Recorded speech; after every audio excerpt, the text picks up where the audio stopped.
నమస్తే విజయ మేడం. నమస్తే రామ్ సార్. నమస్తే. అడ్జస్ట్మెంట్ వినడానికి కష్టమైన పదమే అయినా చాలామంది చాలా ఈజీగా చెప్తూ ఉంటుంటారు. మనం కింద కామెంట్స్ చూసిన కొన్ని ఎపిసోడ్స్ చేసినప్పుడు అంత ఈజీగా అడ్జస్ట్ అయి పడే వాళ్ళకి తెలుస్తుంది కదా అని. ఎందుకంటే అడ్జస్ట్మెంట్ గురించి నేను మీతో ఎపిసోడ్స్ చేశాను, వాటి కింద కామెంట్స్ బేస్ చేసుకొని నేను అడుగుతున్నాను. రిలేషన్లో అడ్జస్ట్ అవుతూ ఉంటున్నాం కాబట్టి చాలా కాంప్లికేషన్స్ని మేము తీసుకోవాల్సి వస్తుంది, ఫేస్ చేస్తూ ఉన్నాం. కొన్నిసార్లు విరక్తి వస్తూ ఉంది మా పైన మాకే అని మాట్లాడుతూ ఉన్నారు. ఈ అడ్జస్ట్మెంట్ని ఏ విధంగా తీసుకోవాలి, యాక్సెప్ట్ చేయొచ్చు అంటారా? ఎంతవరకు కరెక్ట్? విజయ మేడం, ఒకసారి మీ మాటలు. తాకట్టులో ఉన్న బంగారాన్ని విడిపించి ఆ రోజు ఆన్లైన్ రేటుకే మేము కొంటాం. Sharma gold company. అడ్జస్ట్మెంట్ ఇది నువ్వు మాట్లాడేటప్పుడు ఈ పదం చాలా కష్టం, తీసుకోవటం చాలా అందరికీ కుదరదు, విరక్తి, ఇలాంటివన్నీ నువ్వు చెప్పావు. యాక్చువల్గా అడ్జస్ట్మెంట్ అంటే సర్దుకుపోవటం, అవునా? సర్దుకుపోవటం అనేది నిజం చెప్పాలంటే నా దృష్టిలో ఒక అందమైన పదం. ఇప్పుడు నువ్వు అన్నట్టు దాన్ని భయంకరంగా అదొక ఏదో బూతు మాటలాగా, వినకూడని మాటలాగా, అసలు మేము అడ్జస్ట్ అయ్యేదేంటి అని అనుకుంటున్నారు కాబట్టి అది ఒక భయంకరమైన పదంలాగా, అదేదో జీవితంలో చేస్తే తక్కువైపోతాము, మనం అడ్జస్ట్ అయితే మనం తక్కువ, అడ్జస్ట్ అవ్వకపోతే మనం సూపరు అనే ఫీలింగ్లోకి దాన్ని తీసుకొచ్చారు కాబట్టి ఆ పదం చెడ్డదైంది. కానీ అసలు సర్దుకుపోవటం అనేది ఒక అందమైన ప్రక్రియ నన్ను అడిగితే. ఈ విషయం అంటే మైండ్ని ఒకసారి సర్దుకుపోవటం అందమైనది, మంచిది, మనకి మంచి చేకూర్చేది అని తెలిసినప్పుడు ఎవరు దాన్ని నెగిటివ్ కింద తీసుకోవటం మానేస్తారని అనుకుంటున్నాను నేను. ఇప్పుడు సర్దుకుపోవటం అంటే ఏంటుషా? ఇప్పుడు మనం ఒక దగ్గరికి ఒక కారులో వెళ్దాం అనుకుంటున్నాం, ముగ్గురు పట్టే కారులో నలుగురు ఎక్కాలనుకుంటున్నాం. ఒకళ్ళు ముందు కూర్చుంటారు, డ్రైవర్ ఉంటాడు, వెనకాల ఇద్దరు ఫ్రీగా కూర్చోవచ్చు. మూడో వాళ్ళు సర్దుకుంటే వాళ్ళు కూడా మనతో రావచ్చు. ఓకే, సరే సర్దుకుని కూర్చుంటాం. ఆ మూడో వాళ్ళు రావటం మనకి ఎంత నచ్చుతుంది అన్న దాన్ని బట్టి నీకు అక్కడ సర్దుకుని ఆ వ్యక్తిని కూర్చోబెట్టుకోవటం వల్ల మన ప్రయాణం బాగా సాగిందా, మనకు నచ్చిన వాళ్ళు మనతో ఉన్నారా అన్నప్పుడు ఆ సర్దుకోవటం అనేది నీకు ఆనందాన్ని ఇస్తుంది. పర్లేదులే రావుషా, ఏముంది, అడ్జస్ట్ అవుదాం, మన ముగ్గురు వెళ్దాం అన్నప్పుడు నీ ప్రెజెన్స్ నచ్చిందనుకో, ఆ సర్దుకుపోవటం అన్నది బాగుంటుంది. బట్ మీరు చెప్పినట్టుగానే నేను అనేది ఏంటంటే మేడం, మన ముగ్గురికి అది ఓకే అయినప్పుడు సర్దుకుపోవడంలో ఎటువంటి ప్రాబ్లం ఉండదు. రిలేషన్లో ఉన్నప్పుడు భర్తకి మాత్రమే చేయాలని ఉండి, భార్యకి అది ఏమాత్రం ఇష్టం లేని ప్రయాణంలో మనిద్దరమే వెళ్ళాలనుకున్న ప్లాన్లో ఇంకొకళ్ళు వచ్చి ఏం కాదులే అడ్జస్ట్ అన్నప్పుడే కాంప్లికేషన్ అవుతుంది అనే వాళ్ళు ఉన్నారు. దానికి కూడా వస్తుంది. సో సర్దుకోవటం అంటే ఏంటి? ఇప్పుడు ఏదైనా సర్దుకుంటేనే బాగుంటుంది. ఇల్లు సర్దుకుంటే అందంగా ఉంటుంది, అవునా? ఎక్కడ పడేస్తే బాగుండదు. సర్దుకోవటం అంటే ఏంటి? అవసరమైనవి ఉంచుకుని అక్కర్లేని తీసేసి నీట్గా పెట్టుకుంటే బాగుంటుంది. ఇల్లైనా, మనసైనా, జీవితం అయినా సరే. సో సర్దుకోవటం అంటే మార్పు అంటే ఏంటి? నువ్వేం చేస్తున్నావు? అంతకు ముందు ఉన్న సిచ్యువేషన్ని నీట్గా సర్దుతున్నావు. అంతకుముందు గజిబిజిగా ఉన్నాయి పుస్తకాలు, చీరలు, బట్టలు, సంథింగ్ ఏదైనా సరే. నువ్వేం చేస్తున్నావు? ఇందులో పనికొచ్చే ఏంటి, తీసేసే ఏంటి, ఉతకటానికి వేసే ఏంటి, అలమారులో పెట్టాల్సినవి ఏంటి అని చెప్పినప్పుడు నీ ఇల్లు నీట్గా ఉంటుంది, అవునా? జీవితంలో కూడా అంటే ఏంటి? ఇక్కడ నువ్వు మార్చావు, అంతకు ముందున్న గజిబిజితనాన్ని నువ్వు మార్చావు. మార్పు, మంచి కొరకు మార్పు. అలాగే జీవితంలో కూడా నీకు అక్కర్లేని యాటిట్యూడ్స్ ఉంటాయి, అవసరం లేనివి ఉంటాయి, కొన్ని నేర్చుకోవాల్సినవి ఉంటాయి. అంటే ఏంటి? నిన్ను నువ్వు మార్చుకుంటున్నావు. Always change is for growth. అర్థమైందా? ఈ విషయం తెలిసినప్పుడు సర్దుకుపోవటం అనేది తప్పు అని ఎవరు అనుకోకుండా ఉంటే బాగుంటుందని నేను అనుకుంటున్నాను. విజయ్ గారు చెప్పినట్టుగానే. బట్ లైఫ్లో మనం చూస్తే రిలేషన్లో ఎందుకు సార్ కాంప్లికేట్ అవుతుందంటారు ఆ పదం? ప్రతిసారి నేనే సర్దుకుపోవాలా, దీనివల్లే వస్తున్నాయి, నేను ఇది అలవాటు చేసుకున్నా కాబట్టే అవతల వాళ్ళకి సర్దుకుపో అని చెప్పడం అలవాటుగా మారింది అన్నవే ఎక్కువ వింటున్నాం. ఎక్కువసార్లు అడ్జస్ట్ అయినా చులకన అవుతాం, చీప్ అయిపోతాం అని మాట్లాడుతుంటారు. అది ఎవరైనా అవ్వచ్చు, హస్బెండ్ అవ్వచ్చు, వైఫ్ అవ్వచ్చు. ఎందుకంతా దాన్ని కంప్లైంట్గా చూస్తున్నారు అంటారు? నాకు విజయ్ గారు ఒకటి స్పష్టంగా ఒక విషయం చెప్పారు. అసలు సర్దుకుపోవడం అన్నది చాలా నెగిటివ్ పదం, నన్ను నేను తక్కువ చేసుకోవడం అన్న ఒపీనియన్తో ఉంటే మనం మన దగ్గర వాళ్ళతో సర్దుకోవడానికి కూడా కొంచెం ఇబ్బందిగా ఫీల్ అవ్వడం మొదలు పెడతాం. ఇందాక మనం మాట్లాడుతున్నప్పుడు విజయ్ గారు కెమెరామెన్తో మాట్లాడుతూ పిక్చర్ పర్ఫెక్ట్ రావాలంటే అని అన్నారు. పిక్చర్ పర్ఫెక్ట్గా కావాలి. మీరు ఎప్పుడైనా కెమెరా లెన్స్ పెద్దగా లెన్స్ ఉంటుంది తెలుసా? మీరు చూసి ఉంటారు కదా, ముందర లెన్స్ ఉంటుంది కదా, దాన్ని ఏం చేస్తారు? క్లారిటీ కోసం అడ్జస్ట్ చేస్తారు. పిక్చర్ పర్ఫెక్ట్ రావాలంటే అడ్జస్ట్ చేస్తారు. లైఫ్ పర్ఫెక్ట్ కావాలంటే అడ్జస్ట్మెంట్ అవసరం. చూసే లెన్స్ అంతే కదా. లైఫ్ని చూసే లెన్స్ని అడ్జస్ట్ చేస్తే పిక్చర్ పర్ఫెక్ట్గా వస్తుంది. మీరు లైఫ్ పర్ఫెక్ట్గా ఉండాలని అనుకుంటే అడ్జస్ట్మెంట్ అనేది జీవితంలో ఒక భాగం. నన్ను అడిగితే జీవితానికి మరో పేరు సర్దుబాటు అని.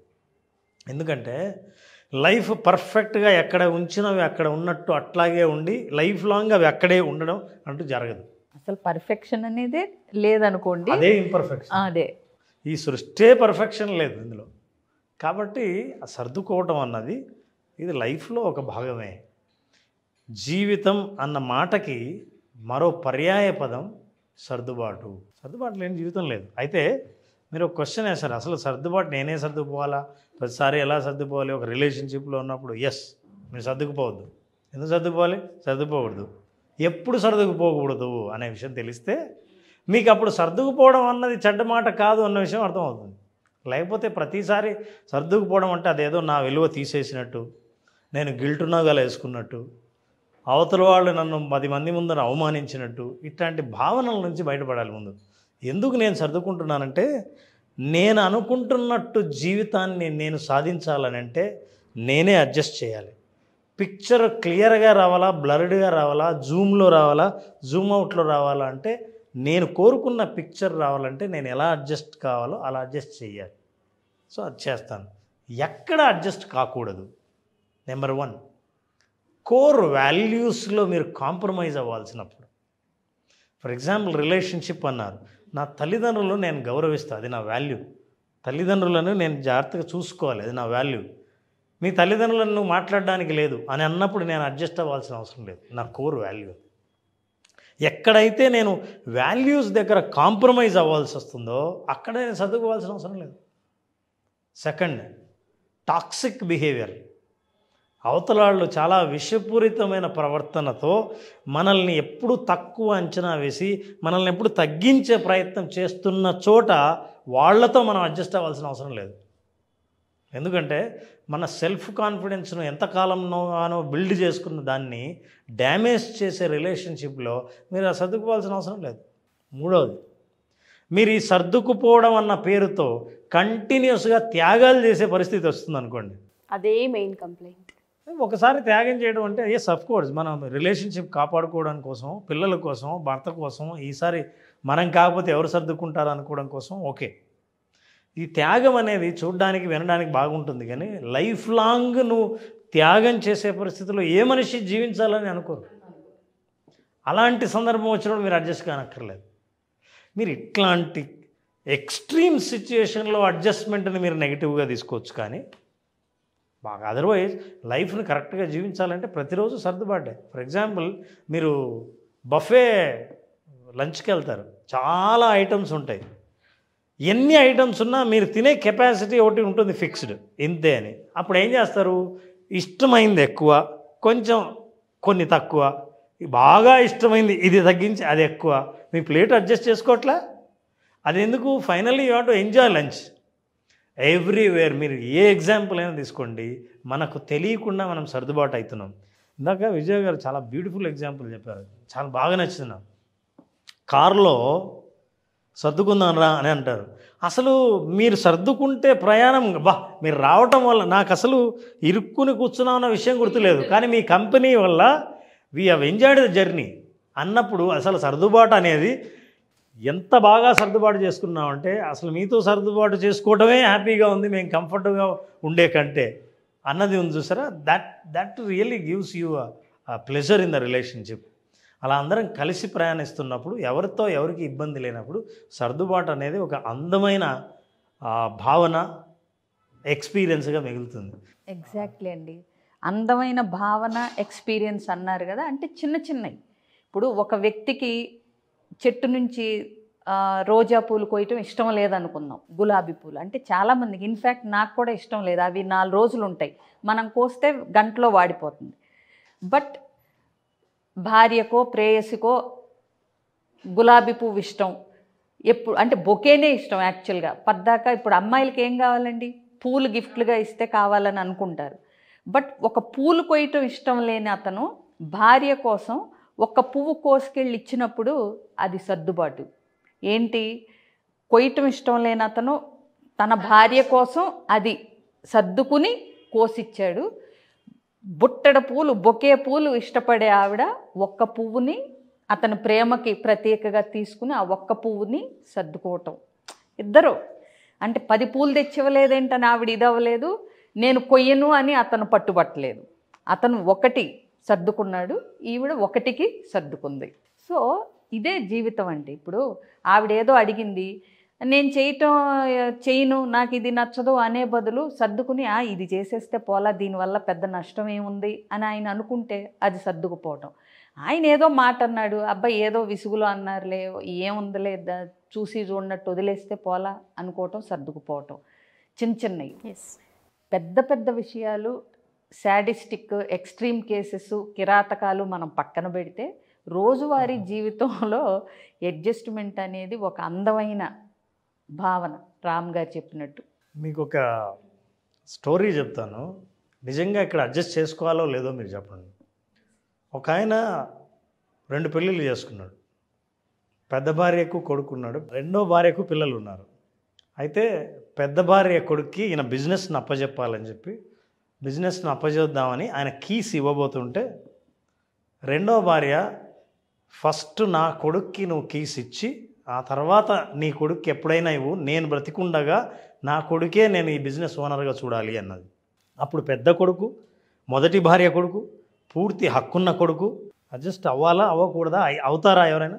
అవ్వకూడదు, బట్ అవరు కూడాను. బట్ రాముడు అయ్యాడు కదండి. ఇది ఎగ్జాంపుల్. నేను రాజ్యం అని చెప్పలేదు, బిజినెస్ చెప్పాను. అవునండి, రామాయణం స్టోరీ చూస్తారు, సీరియల్ చూస్తారు, రాముణ్ణి జై శ్రీరామ్ అని అంటారు. అంటే ఏంటి అర్థం? పూర్తి హక్కున్న తన జీవితాన్ని వదిలేసి రాత్రికి రాత్రి చెబితే చదువుకోలా? అంత గొప్ప త్యాగం నేను చేయమని చెప్పట్లే ఎవరిని. మీరు అంత వద్దండి, మీ జీవితంలో మీరే హ్యాపీగా ఉండడానికే సర్దుకోండి నేను అంటున్నాం కదా. అందుకే మన ప్రాక్టీసెస్ లైఫ్లో మన బిలీఫ్ సిస్టమ్స్ మ్యాచ్ కాకపోతే అడ్జస్ట్మెంట్ని అర్థం చేసుకోవడం కూడా కష్టమవుతుంది. సరే, ఇందాక మీరు ఒకటి అన్నారు, బిలీఫ్ సిస్టమ్స్ ఏదైతే మ్యాచ్ అవ్వట్లేదో, మనం అనుకున్న విషయం ఎప్పుడైతే మనకి రిలేషన్లో కనిపించట్లేదో స్ట్రెస్ ఉంటుంది, యాంగ్జైటీ ఉంటుంది, హోప్లెస్ అయిపోతూ ఉంటుంటారు. రిలేషన్లో ముందుకు వెళ్ళాలి అంటేనే ధైర్యం ఉండదు వాళ్ళకి. మేము అన్నీ కోల్పోయామన్న భావన కలుగుతూ ఉంటుంటుంది. అందమైన భావన రావాలి అంటే అడ్జస్ట్మెంట్ అనేది ఒక టూల్. మీరు చెప్పినట్టుగా ప్రతి రిలేషన్లో ఖచ్చితంగా అడ్జస్ట్మెంట్ అనేది ఉంటుంది. బట్ ఒకవైపు మాత్రమే, ఒక మనిషికి మాత్రమే అది భారంగాను స్ట్రెస్గాను అనిపిస్తున్నప్పుడు మీ సైడ్ నుంచి ఎటువంటి అంటే విజువలైజేషన్ త్రూ ఏమైనా టెక్నిక్స్ త్రూ హీల్ చేసుకునే అవకాశం ఉంటుందా? అందరూ అన్ని స్క్రీన్ పైన చెప్పలేరు, కామెంట్స్ రూపంలో తెలియజేయలేరు, పర్సనల్గా మాట్లాడే అవకాశం కానివ్వండి, నెక్స్ట్ బ్యాచ్ ఎలాగో మీరు అనుకుంటున్నారు కాబట్టి దానికి సంబంధించిన క్లాసులు కానివ్వండి, ఏ విధంగా హెల్ప్ అవుతుంది? ఫస్ట్ పీస్ ఆఫ్ మైండ్ కోసం అడుగుతున్నాను. సో జీవితంలో ఏ భాగం బాగోలేదో ఎక్కువ ఆలోచించి బాగోలేని దాన్ని తలుచుకుంటూ ఉండే జీవితం కంటే మీకు ఎట్లాంటి జీవితం కావాలి అనే క్లారిటీ మీకున్నప్పుడు ఆ జీవితాన్ని మీరు తలుచుకుంటే దాన్ని విజువలైజేషన్ అంటారు. ఏదైతే మీరు కోరుకున్నారో ఆ జీవితం గురించి ఆలోచిస్తే కోరుకున్న జీవితం మీ సొంతమయ్యే అవకాశాలు ఎక్కువ ఉన్నాయని నమ్మాలంటే art of visualisation basic session attend అవుతే అందులో జీవితం పట్ల క్లారిటీ, అసలు నేను ఏ మార్గంలో పోతున్నాను, ఏ మార్గంలో పోవాలనుకున్నాను, నేను అనుకున్న మార్గంలో పోవాలంటే ఏం చెయ్యాలి అన్న క్లారిటీ వాళ్ళకి దొరికినప్పుడు ప్రతి ఒక్కరూ వాళ్ళ సమస్యలకి వాళ్ళే సొల్యూషన్ క్రియేట్ చేసేవాళ్ళుగా తయారవుతారు. ఈసారి సార్ క్లాస్ ఉంటే చెప్పండి, నేను కూడా అటెండ్ అయ్యి చూడాలి. అసలు రీసెంట్గా ఎప్పుడన్నా ఉంది అని వింటున్నాను, ఇప్పుడు మీరు అడుగుతుంటే. ఎప్పుడుందండి? ఇది February 6th స్టార్ట్ చేస్తున్నాను. ఓకే. అండ్ ఈ ప్రోగ్రామ్ అవుట్కమ్ కూడా చాలామంది ఇచ్చే ఫీడ్బ్యాక్ ఏంటంటే, అంటే మేము చెప్తున్నది విజువలైజేషన్ గురించి, చాలామంది లైఫ్ని విజువలైజేషన్లో చూసి ఇప్పుడు నాకు బాగా కనిపిస్తుంది స్పష్టంగా, now I got the clarity about the life అని. అది ఆబ్జెక్టివే కాదు ప్రోగ్రామ్, కానీ అవుట్కమ్ అది మేము ఎక్స్పెక్ట్ చేయని అవుట్కమ్ అది. సో అందువల్ల ఈ అడ్వాంటేజ్ ఉంటుంది. February 6th స్టార్ట్ ఒక చేస్తాను. ముందు రోజు గుర్తు చేయ ఉషా, నేను కూడా అంటే రిమైండర్ పెట్టుకుంటాను. సో అసలు Most welcome అండి. We are honored. ఒకటి అనిపిస్తుందండి, అసలు ఈ relationship with parenting through visualisation, అసలు ఇలా ఒక క్లాస్ చేస్తే కూడా మనం బాగుంటుందేమో అని సడన్గా నాకు తట్టింది. మంచి ఆలోచన. ఎప్పుడు అనుకుంటున్నారు? ముందుగా చెప్తే నేను కూడా ప్రిపేర్ అవుతాను, నేను కూడా పార్ట్ అవుతాను అందులో. ఇప్పుడే అనుకున్నాం. అప్పుడప్పుడు ఊరికే ఇది చేస్తే బాగుంటుంది అని అనుకున్నాను, కానీ ఇప్పుడు విజయ గారు ఒక క్లారిటీ ఇచ్చారు. అసలు through visualisation what is best parenting and best relationship in the family. ఇది ఆన్లైన్ కంటే ఆఫ్లైన్ అండి. ఆఫ్లైన్ చేద్దామండి. చాలా మంది పర్సనల్గా కలవాలి, చూడాలనుకునే వాళ్ళందరికీ ఇది ఒక ఆపర్చునిటీ. అంటే ఎలా సార్, ఎలా ఎక్కడ ఉంటుంది క్లాస్? దాన్ని మనం ఇప్పుడే చెప్పగలరా? కదమ్మా అనుకున్నాం, వర్కౌట్ ప్లాన్ చేయలేదు. కానీ కారణం ఏమనిపిస్తుందంటే ఈ డిజిటల్ యుగంలో మానవ సంబంధాలు తీరుతున్న ఈ టైంలో మనం ఏదైనా ఒక గైడ్ లైన్ కానీ, ఒక గైడెన్స్ కానీ, ఒక హెల్ప్ లైన్ లాగా హెల్ప్ చేయగలిగితే కొన్ని విషయాల్లో పిల్లల నెక్స్ట్ జనరేషన్ని ఎలా తీసుకెళ్ళచ్చు, మీ రిలేషన్షిప్ ప్రభావం పిల్లల మీద కూడా ఎలా ఉంటుంది, ఇది బ్రాడ్గా ఇప్పుడు అనుకున్నాం. నేను ఇంకా డీటెయిల్డ్గా విజయ్ గారు అన్నట్టు మనం ఏమైనా వెన్యూ ఎక్కడ, ఇంకా ఏంటి అనేది టాపిక్ అంటే అసలు హెడ్డింగ్ టైటిల్ ఏంటి సెషన్కి అనేది ప్లాన్ చేసి చెప్దాం. మనం కామెంట్ బాక్స్లో ఎవరైనా మాకు కావాలి అని అడిగినప్పుడు మనం కంటెంట్ వాళ్ళకి పంపించాలి. తప్పకుండా సార్, నేను కూడా అదే రిక్వెస్ట్ చేస్తాను ఆడియన్స్కి. కనుక ఈ ఫ్యామిలీకి సంబంధించిన ఆఫ్లైన్ సెషన్ కనుక కావాలి అనుకుంటే కామెంట్ రూపంలో తెలియజేయాలని కోరుకుంటున్నాను. And thank you so much. Adjustment గురించి చాలా బాగా చెప్పారు. Thank you sir, thank you so much. Thank you very much.